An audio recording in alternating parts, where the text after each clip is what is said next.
Bueno, voy a iniciar. Obviamente el tema, tal como lo planteamos, el de cambio climático y además que le añadimos corrupción, no son temas muy amenos para un desayuno. Aquí el reto va a ser mirar cómo vamos a empezar a digerir más fácilmente esta información. Un poco es, bueno, aprovechar obviamente el espacio para agradecer al ingeniero Pinzón, a los miembros de la mesa directiva del colegio y por supuesto a todos los presentes por interesarse por un tema como cambio climático, pues que sin duda alguna está transversalizando las diferentes agendas de cooperación internacional, ¿no? Entonces un poco el reto de estos encuentros es mirar cómo estas problemáticas tan complejas que se están dando en todo el mundo, que ya no solamente por regiones o por país, pueden abordarse. Y en este caso le estamos apostando a un abordaje interdisciplinar, es decir, que no podemos seguir hablando o generando conocimientos o datos de formas aisladas, sino tenemos que mirar la manera en que debemos integrar estos datos a otros tipos de conocimientos, por supuesto, y empezar a trabajar juntos. Y en este caso en específico es entrar a reflexionar, ¿no? Y espero que eso sea un poco el aporte que pueda dar desde esta intervención, es de qué forma los especialistas en ciencias geográficas y los especialistas en el manejo de herramientas del sistema geográfico pueden entrar no solamente visualizando los datos geográficamente, sino también analizando y, por qué no, proponiendo algún tipo de respuesta o alternativa para afrontar a corto, mediano y largo plazo el tema del cambio climático. Entonces esto va a ser como una de las aristas que voy a terminar, con lo que voy a terminar la presentación. Siguiente. Cuando empecé a incursionar en el tema del cambio climático, que por supuesto no es ni parecido al tiempo que lleva Clemente en ello, un poco me preguntaba, bueno, ¿pero qué es el cambio climático? Todo el mundo habla del cambio climático, pero necesito entender en palabras muy fáciles, o por lo menos muy cercanas a lo que yo conozco, qué es el tema del cambio climático. Y desde mi punto de vista, un concepto fundamental para entender qué es lo que está pasando con el aumento de temperatura en la Tierra es precisamente el efecto invernadero. Entonces, primero partamos del hecho que el efecto invernadero es un efecto, un proceso que es natural, que ha acompañado a la historia de la evolución de la Tierra y que tiene beneficios fundamentales para mantener la vida en el planeta, ¿no? Pero también está esa otra parte del efecto invernadero que ahora se asocia con esta alteración en la concentración de unos tipos de gases en la atmósfera que está reteniendo calor y que está aumentando la temperatura, y lo más importante, que se relaciona directamente con actividades que estamos desarrollando cotidianamente en nuestro tejido social, ¿no? Actividades económicas, actividades sociales. Entonces ya estamos hablando que nos está tocando directamente a nosotros como los principales actores en originar estas variaciones en este efecto invernadero, que inicialmente tiene un propósito benéfico para la vida en la Tierra, ¿no? Entonces, bueno, partimos del hecho,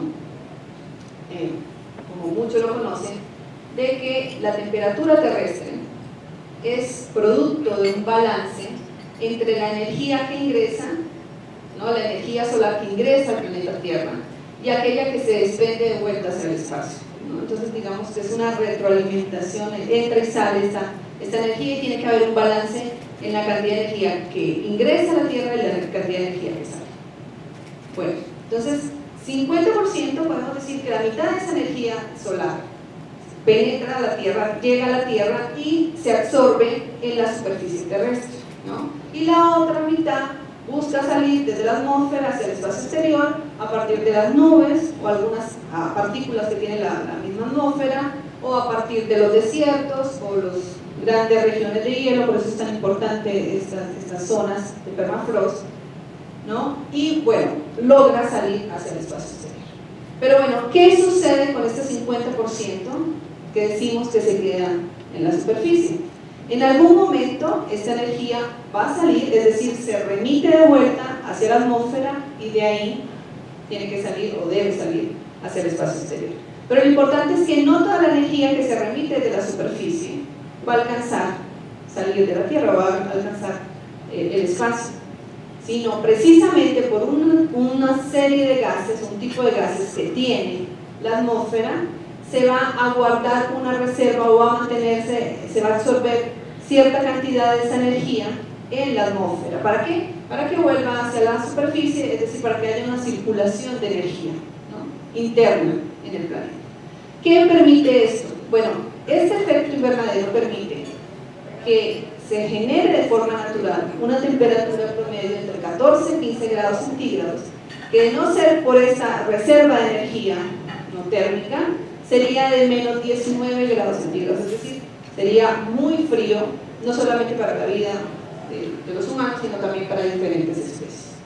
Pero ¿qué está sucediendo entonces con el efecto invernadero? Porque ahorita estamos hablando de algunos efectos negativos en torno a este proceso.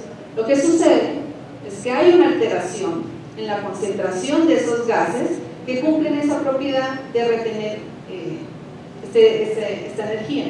Por lo tanto, se está guardando más energía, ¿no? Hay un desbalance entre la energía que queda y la energía que sale, y la temperatura del planeta Tierra está aumentando, y esto trae consecuencias que ya se pueden rastrear geográficamente. Entonces, precisamente el quinto informe del IPCC, que nos habla de los impactos y de la adaptación y vulnerabilidad del cambio climático, que fue presentado en 2014, ya señala una serie de riesgos claves para diferentes regiones del mundo. Estamos hablando de algunos efectos que ya son reales, que ya estamos sintiendo, y de efectos a futuro del cambio climático. Entonces, para este caso, por ejemplo, vamos hacia la región de África, ¿no? ¿Qué sucede en África o qué va a suceder en África de mantener los actuales escenarios de emisiones de gases de efecto invernadero? Entonces, bueno, va a haber una disminución de las precipitaciones, como lo vemos los puntos rojos que se presentan en la zona norte y en la zona sur del continente africano, que es precisamente una disminución de las precipitaciones. Esto va a aumentar el estrés hídrico.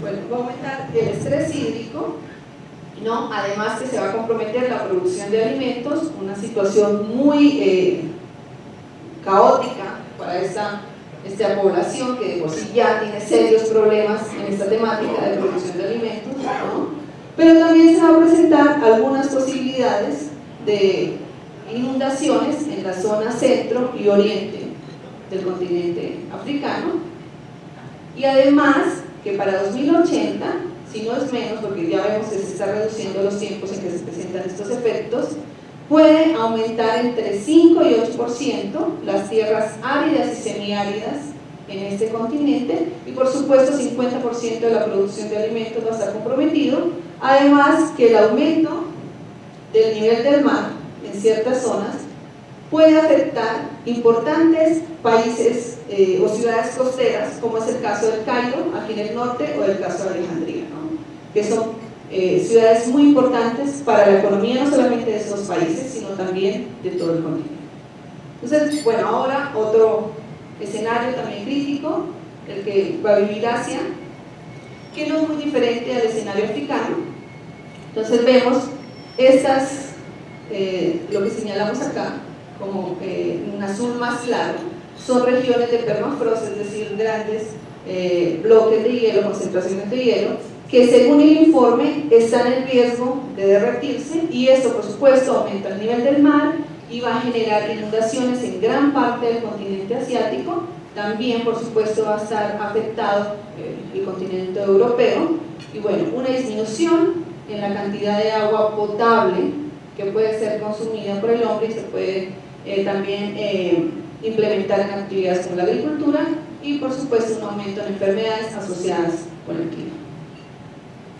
Ahora vamos hacia la parte de Latinoamérica, ¿no? También presenta una serie de efectos importantes en cuanto a alimentación, en cuanto a precipitaciones, en cuanto a pérdida de bosques, que esto es fundamental para el tema de mitigación, porque tiene que ver con sumidero de carbono. Entonces, por ejemplo, los puntos rojos nos habla de disminución de precipitaciones, y lo encontramos en la zona de Perú, en Colombia también, en la zona norte de continentes de Sudamérica se va a presentar esta disminución.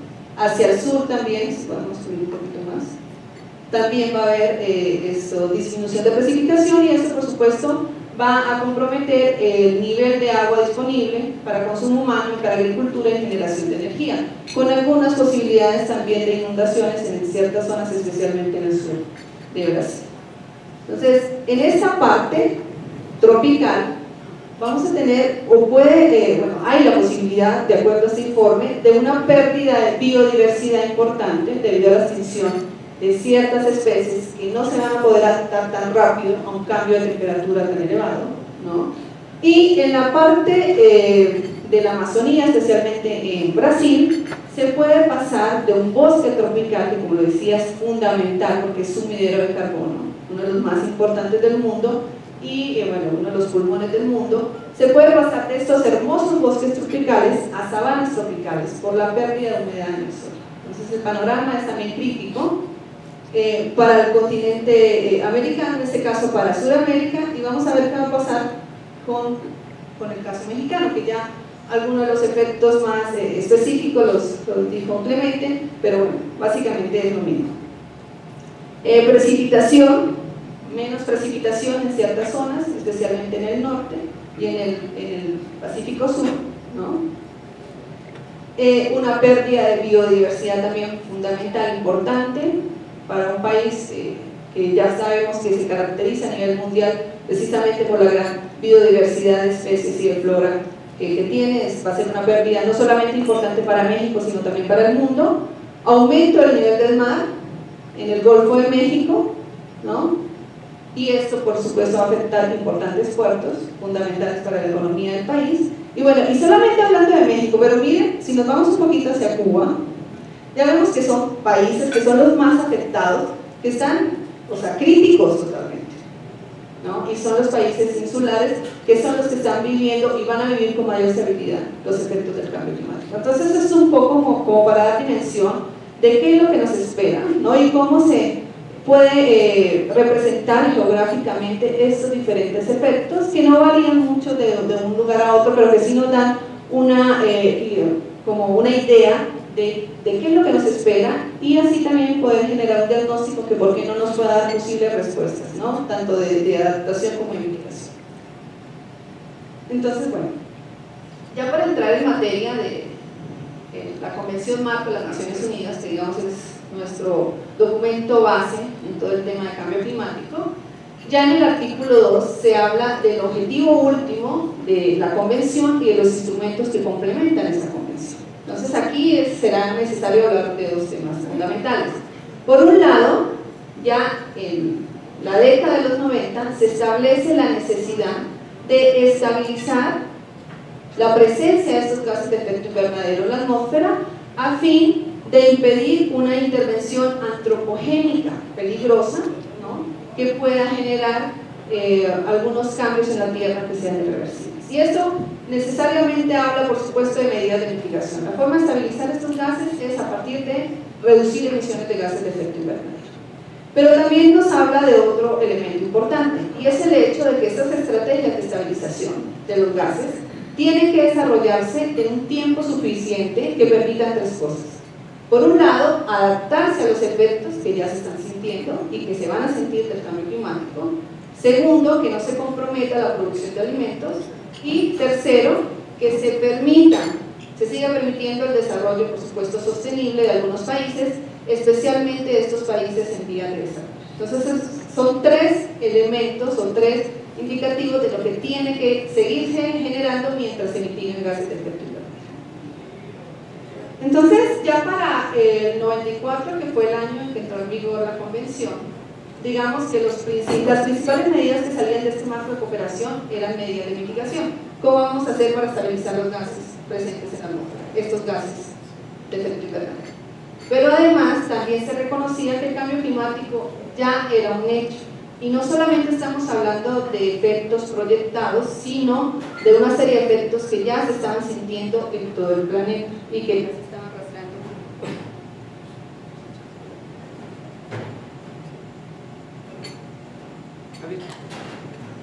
¿Me escuchan? Sí, sí. Bueno, que ya se estaban rastreando en todo el planeta, ¿no? Entonces, ya para el 2010, con el marco de adaptación de Cancún, ¿sí me escuchan atrás? Voy a intentar hacer así. No, es que no me alcanza. Voy a estar moviendo porque necesito. ¿Puedes checarlo?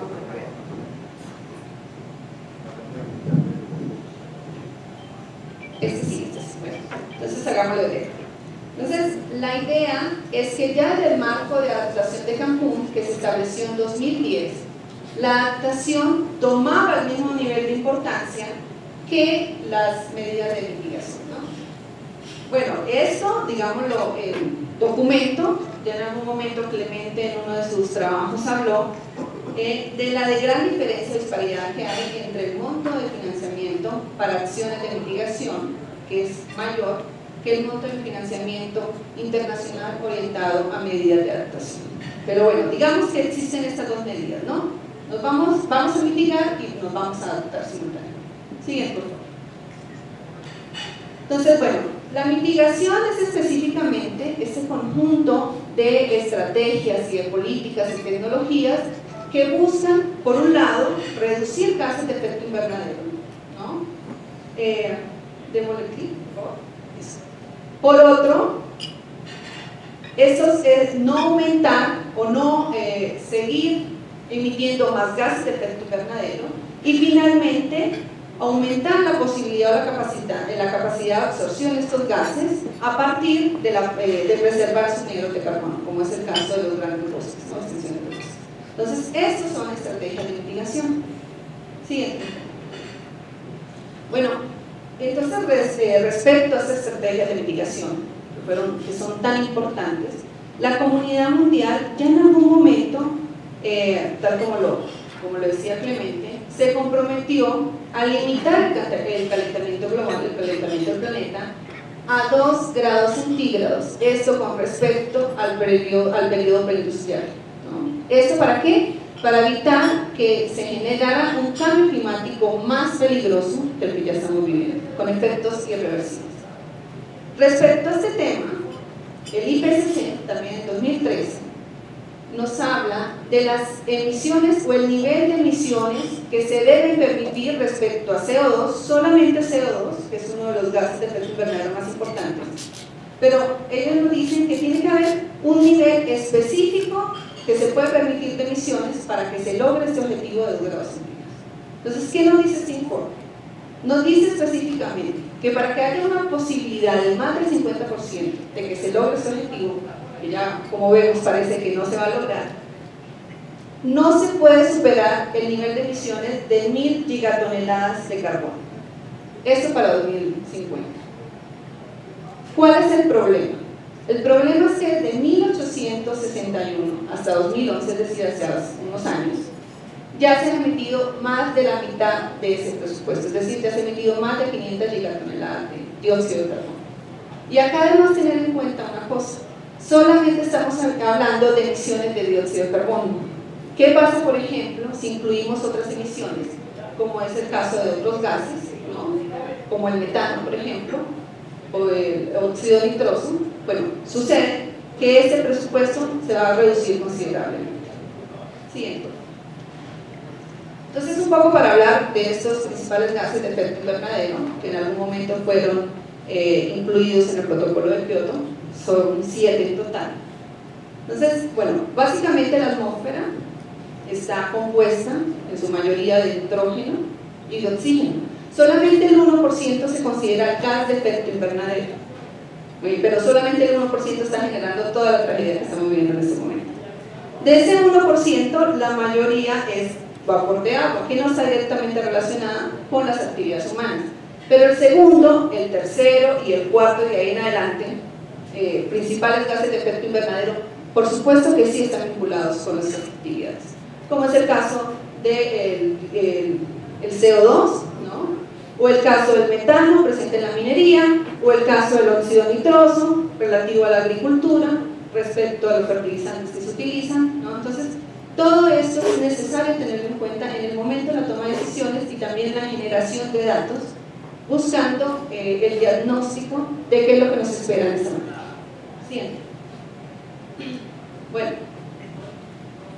una situación importante que ya lo habíamos comentado, era precisamente que el cambio climático, no todos los países son igualmente responsables de las emisiones históricas del cambio climático, y eso ya ha entrado en discusión, ¿no?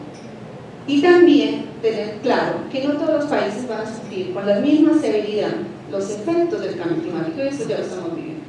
Es decir, estamos hablando de una responsabilidad, ¿no? De un principio de responsabilidad común pero diferenciada, que nos dice que por supuesto el cambio climático es un problema de todos, pero no todos los países son igualmente vulnerables y no todos los países han emitido la misma cantidad de dióxido de carbono. Entonces este mapa, por ejemplo, son emisiones históricas desde 1850 hasta 2010, 2011, hace unos años, y vemos focos importantes, ¿no?, establecidos para algunos países, especialmente países industrializados, como es el caso, por ejemplo, de Estados Unidos, ¿no?, que hasta los 90 fue el principal emisor de dióxido de carbono. Miramos, por ejemplo, cuál es el registro, ¿no? Estamos hablando de casi 366 toneladas de dióxido de carbono como dato histórico. También está, por ejemplo, China. China en 2010 ya superó por mucho las emisiones del principal emisor de los 90, que era Estados Unidos, y esta diferencia va a crecer si se proyectan las emisiones para 2050. Entonces, en este momento, China, Estados Unidos y la Unión Europea son los principales emisores. Pero, por ejemplo, ¿qué pasa con el caso de México? Miremos, México en este momento, en la lista que se actualizó para 2016, está en el puesto número 11. Entonces, ¿cuánto hemos emitido históricamente desde México? Casi 15.000 toneladas de dióxido de carbono. Una cantidad importante, ¿no?, y que se vincula con nuestros principales sectores, como es el sector de la energía, por ejemplo, o el sector de la construcción o el transporte. Entonces, siguiente, por favor. Respecto al tema de emisiones, ya México, como parte de los compromisos que tiene como Estado miembro de la Convención, bueno, genera una serie de inventario nacional de emisiones, y este fue presentado por el Semarnat, que nos dice que los sectores potencialmente con un alto potencial de emisiones y también con un alto potencial de reducción de emisiones son específicamente la energía, el transporte, la construcción, la industria y la agricultura. Para este informe nos dice que el 67-68% del total de las emisiones generadas por México, el mayor responsable es el sector energético. ¿Por qué? Por el consumo de combustible fósil, por la industria de energía que se vincula a ella y también por el transporte.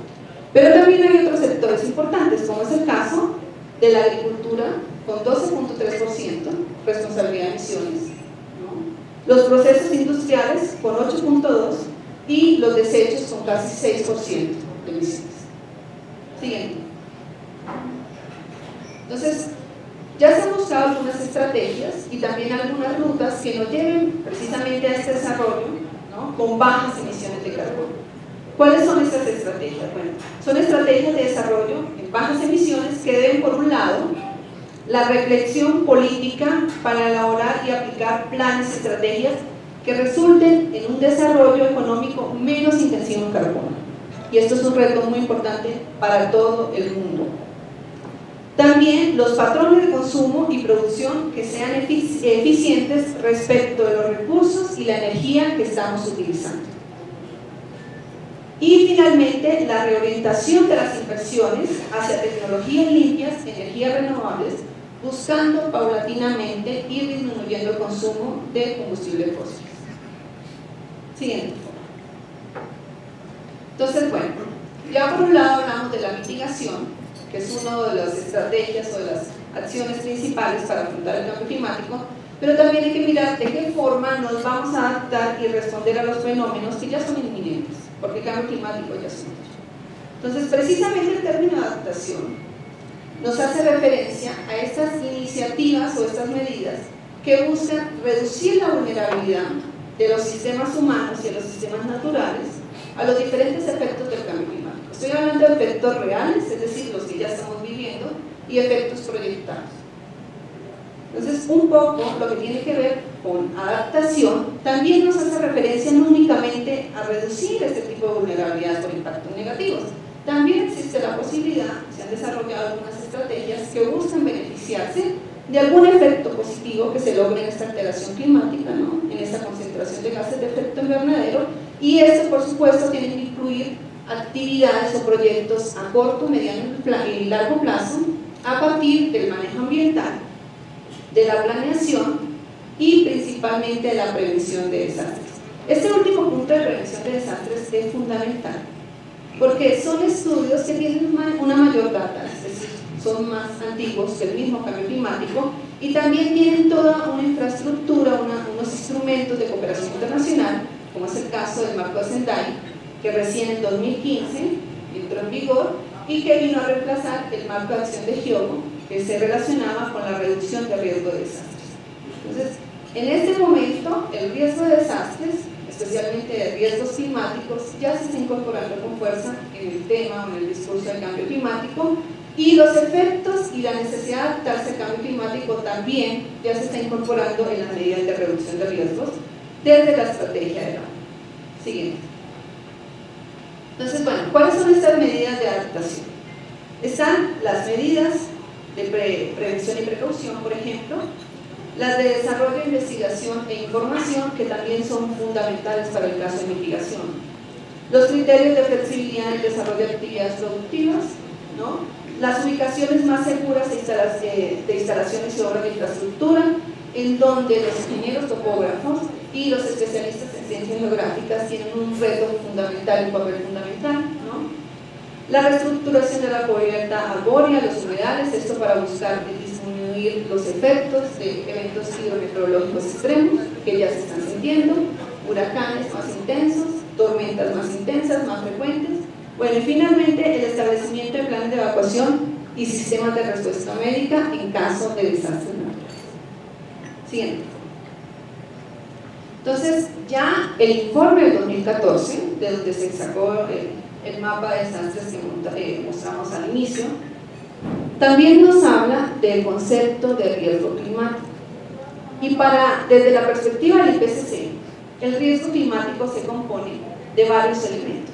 Por un lado, la vulnerabilidad, que se relaciona también con la exposición, porque son procesos que están vinculados a dinámicas socioeconómicas, y finalmente la amenaza o el riesgo, que tiene que ver con los fenómenos físicos que están directamente relacionados con esta variabilidad del sistema climático, sea natural o sea efecto del cambio climático. Pero aquí solamente estamos hablando en esta parte de procesos socioeconómicos vinculados al clima. Pero también hay procesos socioeconómicos que se vinculan con la estructura social que tienen tiempo, con los que hemos convivido históricamente, ¿no? Como es el caso de la pobreza, por ejemplo, o es el caso de la menos educación, por ejemplo, o menos inversión social, que son problemas coyunturales en los cuales los objetivos de desarrollo sostenible que entraron en vigor en 2015 tocan esas temáticas. Sería bueno también establecer como problemática fundamental coyuntural el tema de corrupción, no se habla mucho de ello, pero también es un tema importante que finalmente sirve como sustento de la reproducción sistemática de problemáticas a nivel socioambiental. Entonces, bueno, finalmente, ya para terminar en esta parte de vulnerabilidad, siguiente por favor. Hablamos de una serie de elementos claves que están presentes en el proceso de adaptación. Entonces, por ejemplo, tenemos la parte de observación de variables climáticas y no climáticas, porque también tienen que ser variables socioambientales y socioeconómicas. Está también la parte de la evaluación de los impactos del clima y vulnerabilidad, la parte de elecciones de las opciones de adaptación, la implementación de estas medidas de adaptación y finalmente la supervisión de estas medidas de adaptación. Nos vamos a centrar en el segundo paso, que tiene que ver con la evaluación de los impactos del clima y la vulnerabilidad, porque aquí es precisamente donde los sistemas de información geográfico tienen un alto potencial. Siguiente.